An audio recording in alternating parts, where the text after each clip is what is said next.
베드로전서 1장 1절부터 5절까지의 말씀입니다. 베드로전서 1장 1절부터 5절까지의 말씀, 저와 여러분 한 절씩 교독하여서 읽도록 하겠습니다. 예수 그리스도의 사도 베드로는 본도, 갈라디아, 갑바도기아, 아시아와 비두니아에 흩어진 나그네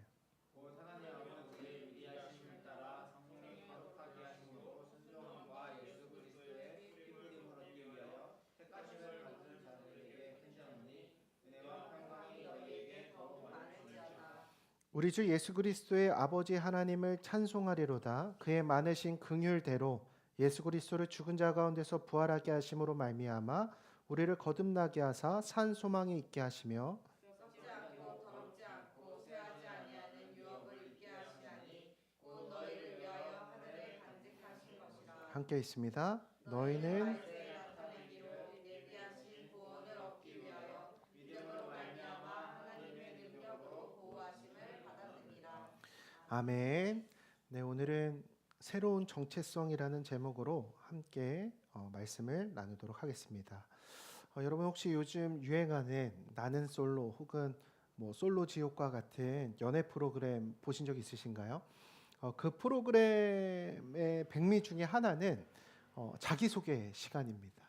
그래서 처음에 등장할 때는 그 사람의 정보에 대해서 우리가 알지 못한 채 그 사람의 첫인상이나 어떤 말투들을 통해서 그 사람의 직장이나 그 사람의 삶의 대소사들을 우리가 함께 고민하는데, 자기소개 시간에 그 반전들이 벗어질 때 그 사람의 인상이 갑자기 달라 보이기도 하더라고요.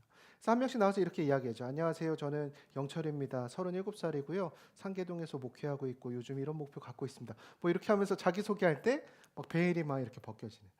사실 가만 보면 그 자기소개 시간에 자기소개를 하는 내용이 단순한 자기소개가 아닌 어쩌면 자기 증명이기도 한 것 같습니다.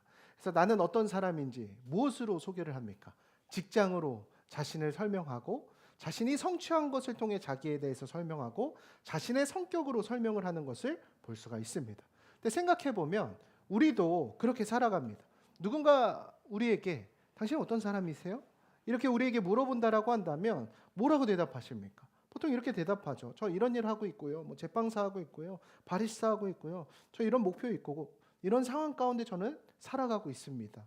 그래서 우리는 상황으로 자꾸만 나를 설명하려고 하고 성과를 통해 나를 설명하려고 한다라는 것입니다. 그러나 문제는 무엇이냐? 우리는 자꾸만 이렇게 나를 설명하려고 할수록, 그리고 나 자신을 증명하려 할수록 우리는 점점 어떻게 되느냐? 지쳐가기 마련입니다. 왜냐하면 계속해서 나 자신의 성취를 드러내야 되고 증명해야 되기 때문입니다. 그래서 올해가 시작되면서 우리는 그런 질문들 받게 되거든요. 무엇을 이뤘을까? 올 한 해 당신의 목표는 무엇입니까? 근데 그런 질문들을 받았을 때 이제 나이가 들어가다 보니까 어떤 마음이 드느냐? 어떤 열정들이 우리 안에서 꿈틀거리기보다는 겁이 드는 걸 보면 우리는 뭘 깨닫느냐? 내 마음이 조금은 지쳐 있구나. 우리는 그런 것들을 깨닫게 됩니다. 그래서 우리는 그렇게 지치고 자기 증명 때문에 스스로 계속해서 싸우고 있을 때 이런 생각을 하게 됩니다. 나는 지금 잘 가고 있는가? 나의 인생은 지금 잘 걸어가고 있는가? 여러분, 사람이 지칠 때 가장 먼저 흔들리는 것이 무엇인지 아십니까? 내 능력이 흔들리는 게 아니에요. 정체성이 흔들리게 됩니다. 나는 누구인가? 우리가 번아웃이 오게 되면 우리는 그 질문에 대해서 우리는 답을 내리지 못한다라는 것입니다. 근데 사실 베드로전서 성도들도 이러한 같은 질문들을 하고 있었습니다. 이들의 삶의 환경은 여러 가지 삶의 박해로 인해서 여기저기 흩어져 살던 아주 작은 공동체였기 때문에 끊임없이 자신의 정체성에 대해 물어보면서 난 누구지? 나는 뭘 위해 살아가는 거지? 그 탄식하고 고민하며 인생을 살아갔다라는 거예요. 근데 그 베드로전서는 그 탄식하고 자신에 대해 질문하고 있는 성도들에게 주는 하나의 편지입니다. 그리고 이들을 향해서 오늘 성경은 뭐라고 대답을 하는가? 우리 오늘 말씀 통해 함께 그렇게 은혜 받는 시간 됐으면 좋겠습니다. 오늘 본문 돌아와서 베드로는 이렇게 편지를 시작합니다. 1절에서 2절 말씀이에요. 여러분의 목소리를 한번 읽어주세요. 시작.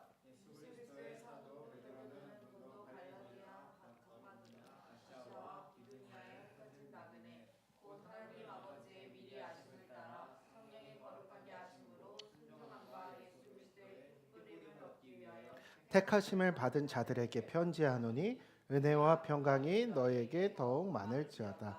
아멘. 오늘 베드로의 편지의 시작은 그 소아시아에 흩어져 있는 성도들을 이렇게 하나의 명칭들로서 이렇게 이야기하다가 그들을 통합해서 지칭하는 단어에 대해서 이렇게 정의하고 있습니다. 흩어진 나그네들에게. 흩어진 나그네. 지금 초대교회 성도들, 이 소아시로 흩어진 이 공동체의 사람들은 지금 안정적인 상황이 아니었습니다. 한 곳에 모여 있지 않아요. 다 뿔뿔이 흩어졌습니다. 그 박해를 피하기 위해서.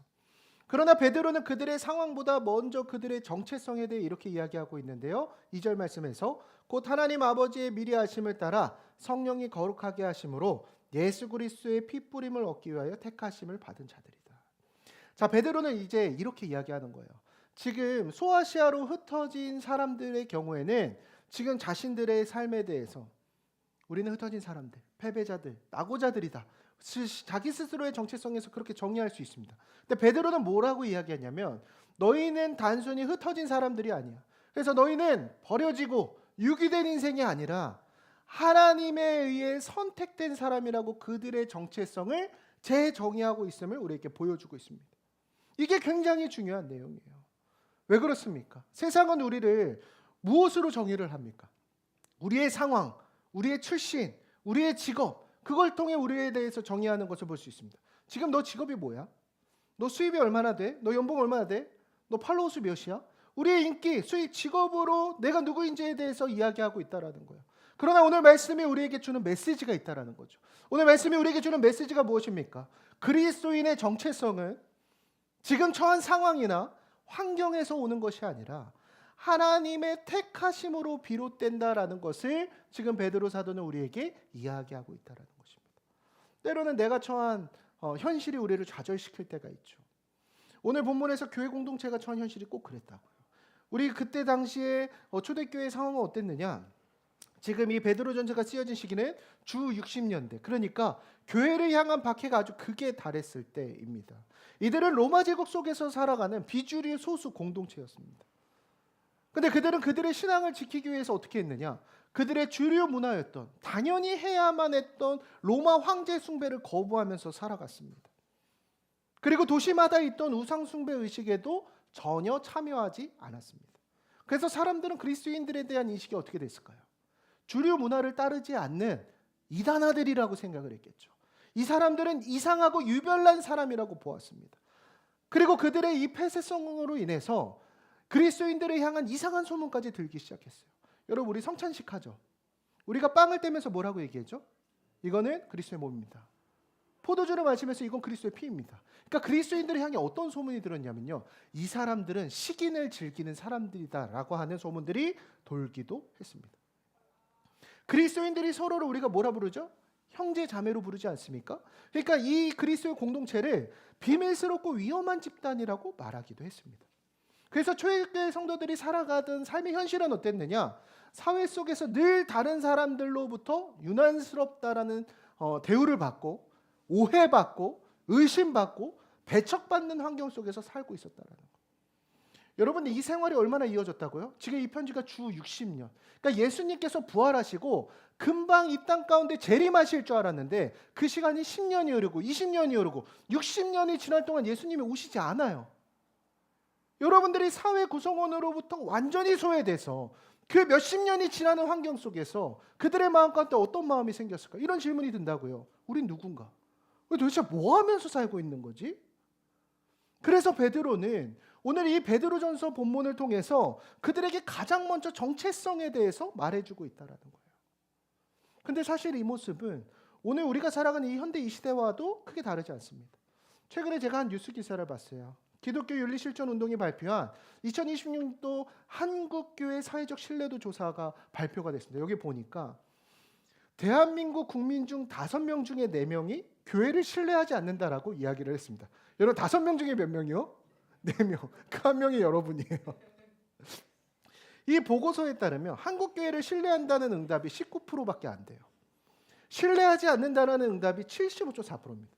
이제 세상으로부터 교회는 어떤 취급을 받고 있는지 아십니까? 여기 혐오 시설이자 혐오 단체입니다. 그래서 이 보고서에서는 내용에서 이 상황을 단순히 세상을 교회를 비판하고 있다는 비판 여론에 그치는 게 아니라 구조적 불신 상태, 교회가 뭘 해도 불신만 낳는 상태라고 진단하고 있다라는 거예요. 다시 말해 교회가 사회 속에서 이제는 존중받고 칭찬받는 공동체라기보다는 이제는 초대교회 때처럼 의심받고 외면당하는 공동체가 되어가고 있다라는 것입니다. 이런 시대 속에서 우리가 그리스도인으로서 자연스럽게 이런 질문을 하게 된다고요. 그러면 그리스도인은 이 세상에서 어떤 존재인가? 세상은 우리를 혐오단체 취급하는데 우리는 어떤 존재인가? 근데 바로 그 질문에 대해 베드로는 이렇게 이야기하고 있다고요. 너희는 흩어진 나그네들이다. 너희는 이방인이다. 이 말은 단순히 우리가 외국인이라는 뜻이 아닙니다. 이 성경에서 말하는 나그네의 의미는 이 땅에 잠시 머물며 본향이 따로 있는 사람이라는 의미를 담고 있다라는 것입니다. 오늘 우리의 정체성은 나그네라는 거예요. 그러면 나그네의 정체성, 그 이방인의 정체성으로 산다는 것은 어떤 의미일까요? 첫 번째로 우리는 하나님의 택하심을 받은 사람이라는 거예요. 다 같이 따라해 볼까요? 우리는 하나님의 택하심을 받은 사람이다. 그렇습니다. 여러분, 우리는 이 세상 속에서 우연히 우리 부모님을 만나서 이 가정에서 태어났고 우연히 이 직장에 취업을 해서 일하며 살아가는 사람이 아니라는 거예요. 성경은 우리가 하나님의 택하심을 받은 자들이라고 이야기를 하고 있습니다.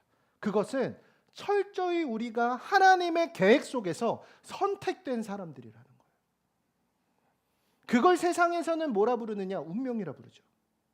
그러나 우리 그리스도인들은 이것에 대해 뭐라 부르느냐? 섭리, 하나님의 뜻이라고 부릅니다. 그래서 우리의 삶은 우연이라는 게 없다라는 거예요. 그래서 우리는 사람들의 평가나 환경의 변화로 정의되지 않습니다. 우리를 정의하는 것은 무엇이냐? 철저히 하나님의 부르심, 하나님의 선택이라는 것입니다. 그런데 현실에서 우리는 어떻습니까? 오늘 우리는 하나님이 택하심의 기준이 아니라 자꾸 다른 기준으로 나 자신을 정의하며 살아갑니다. 예를 들어 어떤 사람은 자신의 취업이 늦어지면 자신에 대해 이렇게 이야기합니다. 나는 쓸모가 없는 사람인가 보다. 아니요. 하나님의 때가 아직 도달하지 않았기 때문이에요.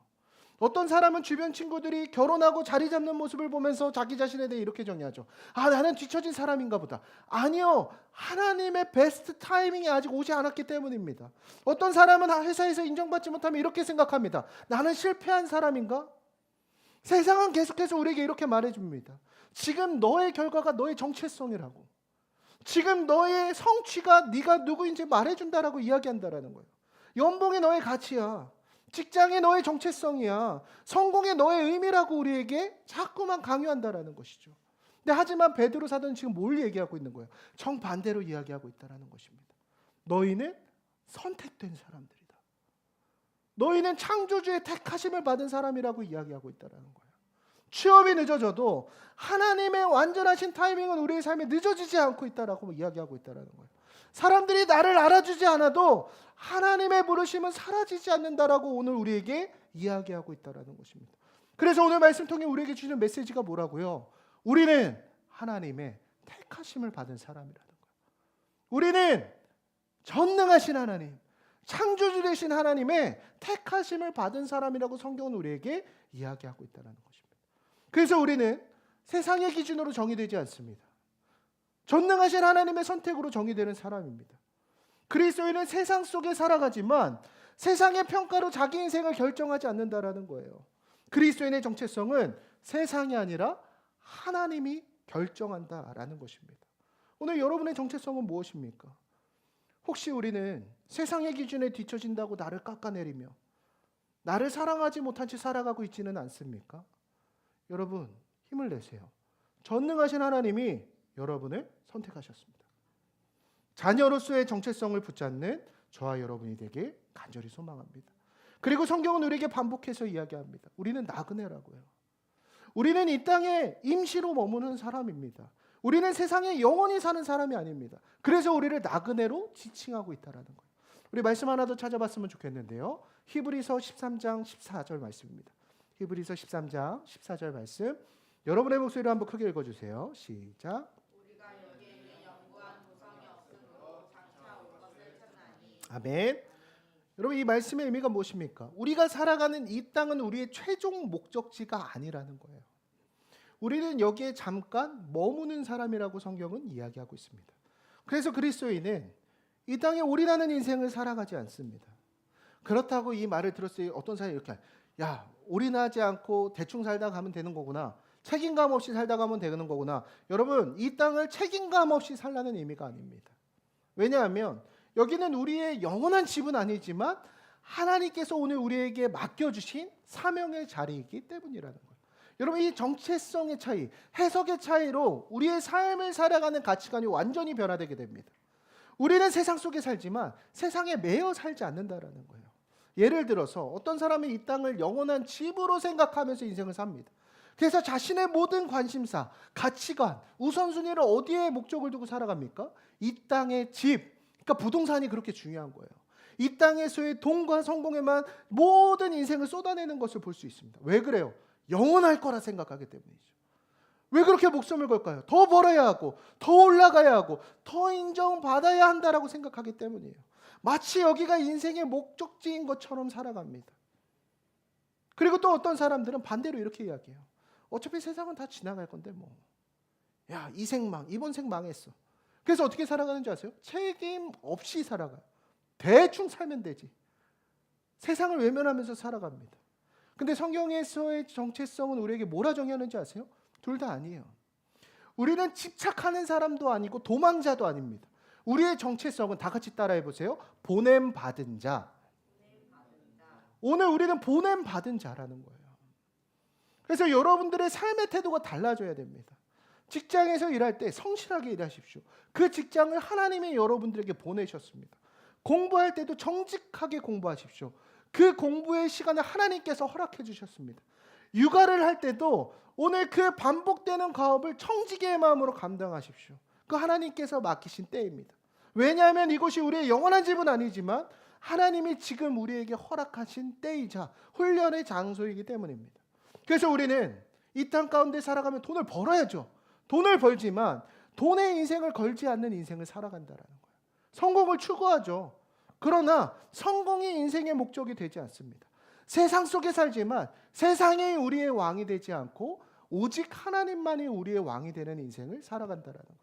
그래서 베드로전서는 우리에게 이렇게 이야기하고 있습니다. 우리는 세상에 완전히 속한 사람도 아니고 세상을 떠난 사람도 아닌 나그네라고 지칭하고 있다라는 거예요. 이것은 무엇입니까? 세상은 우리에게 성공하라고 말하지만 복음은 우리에게 누구인가를 기억하라고 이야기하고 있다는 것이죠. 오늘 우리의 정체성은 무엇입니까? 우리는 이 땅을 살지만 하늘의 시민권을 가진 사람들입니다. 그러니 세상에 집착하지 않고 책임 있게 나그네 인생, 이방인으로서의 인생을 살아가는 저와 여러분이 되길 간절히 소망합니다. 오늘 본문으로 들어와서 3절에서 4절까지의 말씀이에요. 3절에서 4절 우리 함께 읽습니다. 시작. 우리 주 예수 그리스도의 아버지 하나님을 찬송하리로다. 그의 받으신 그 일대로 예수 그리스도를 죽은 자 가운데서 부활하게 하심으로 말미암아 우리를 거듭나게 하사 산 소망이 있게 하시며 썩지 않고 더럽지 않고 쇠하지 아니하는 유업을 있게 하시나니 곧 너희를 위하여 하늘에 간직하신 것이라. 아멘. 지금 사도 베드로는 그때 당시에 흩어진 소아시아의 그 성도들에게 그들의 정체성에 대해서 먼저 이야기한다고요. 야, 너희 실패한 인생 아니야. 그러면서 그들의 정체성에 대해 정의하고 곧바로 우리가 바라봐야 할 가치, 바로 소망에 대해 이야기를 하고 있습니다. 그 이유가 있죠. 초대교회 성도들은 현실만 보면 아무런 소망이 없었기 때문이에요.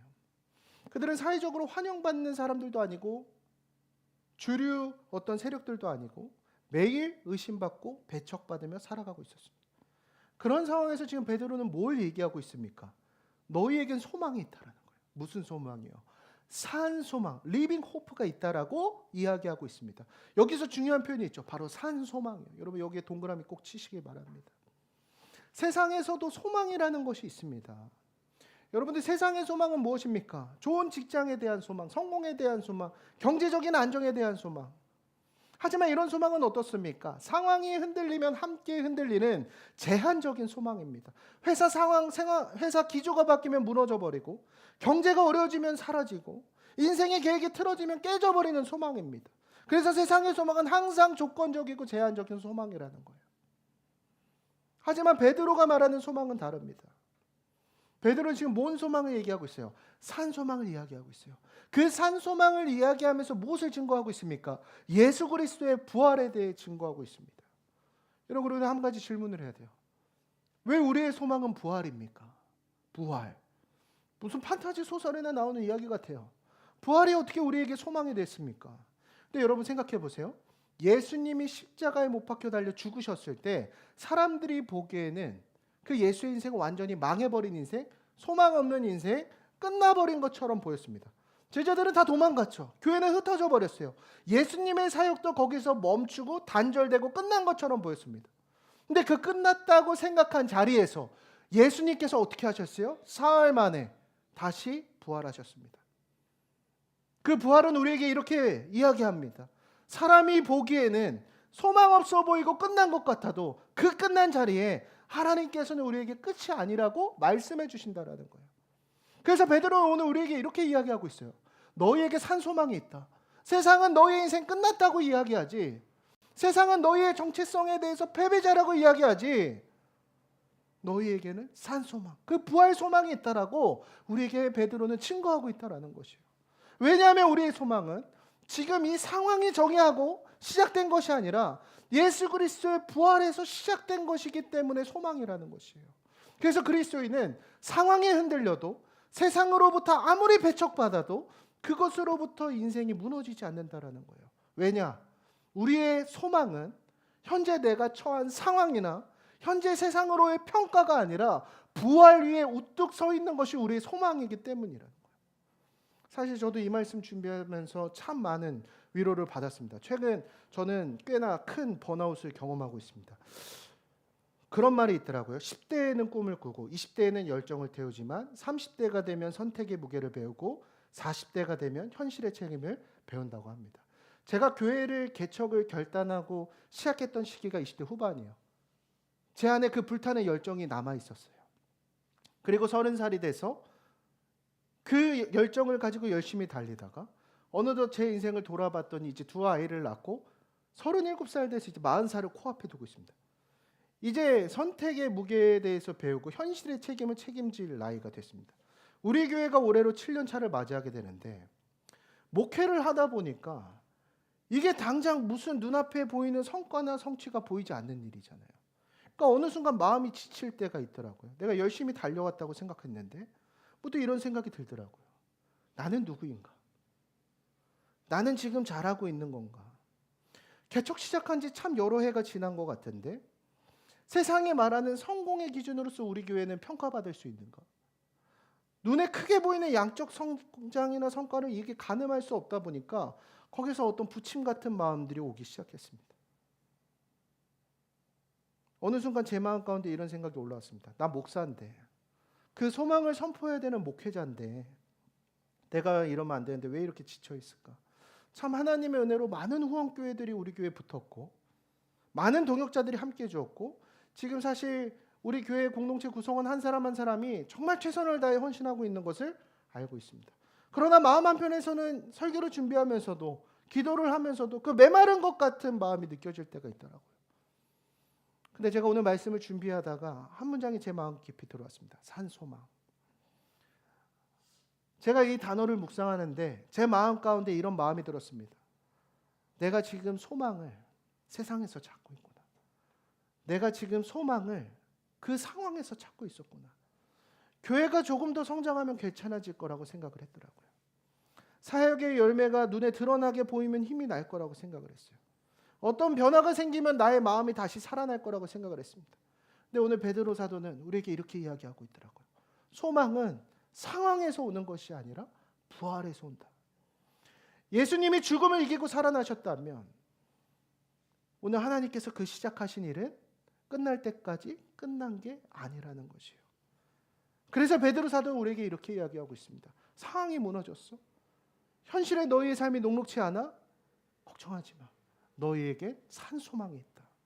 여러분, 예수님이 죽음을 이기고 살아나셨다라는 것은 오늘 하나님께서 시작하신 그 하나님의 계획과 역사가 오늘 우리의 삶이 끝날 때까지 끝난 게 아니라고 증거하고 있다라는 것이에요. 근데 가만 생각해 보면 이런 번아웃은 저만 겪는 게 아니더라고요. 우리 성도들 가운데에서도 마음이 지쳐 있는 분들이 있을 겁니다.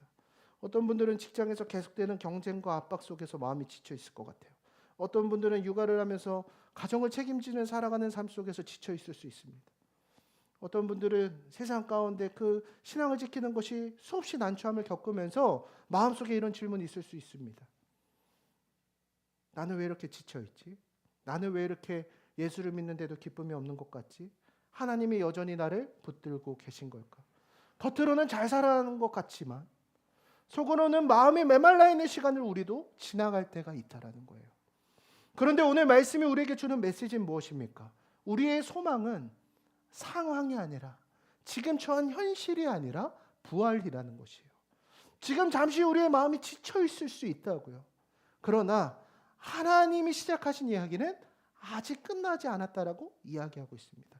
그래서 오늘 베드로는 바로 그렇게 지쳐있는 성도들에게 이야기하고 있습니다. 너희에게는 산 소망이 있다. 이 말은 지금 상황이 괜찮아서 전하고 있는 말이 아니라고요. 모든 것이 잘 풀리고 있다는 뜻이 아닙니다. 지금 당장 모든 문제가 해결될 거라고 우리에게 이야기하고 있는 것도 아닙니다. 하지만 이건 분명한 선언입니다. 지금 지쳐있는 우리의 삶 위에도 하나님께서 시작하신 이야기가 여전히 끝나지 않았다라는 것입니다. 왜냐? 우리의 소망은 세상이 정의하는 것이 아니라 예수 그리스도의 부활에서 시작된 소망이기 때문이라는 것이요. 우리 다 같이 고백해 봅시다. 그리스도인은 절망 속에서도 무너지지 않습니다. 여러분, 이게 우리의 삶의 고백이 되길 소망합니다. 오늘 우리가 그 산소망을 붙들며 나아갈 때, 오늘 우리의 처한 그 삶의 현실을 넉넉히 이기며 나아가게 될 줄 믿습니다. 그렇다면 산소망을 가진 사람은 어떻게 살아가겠느냐? 첫 번째, 현실이 아니라 이제 부활을 기준으로 살아간다라는 거예요.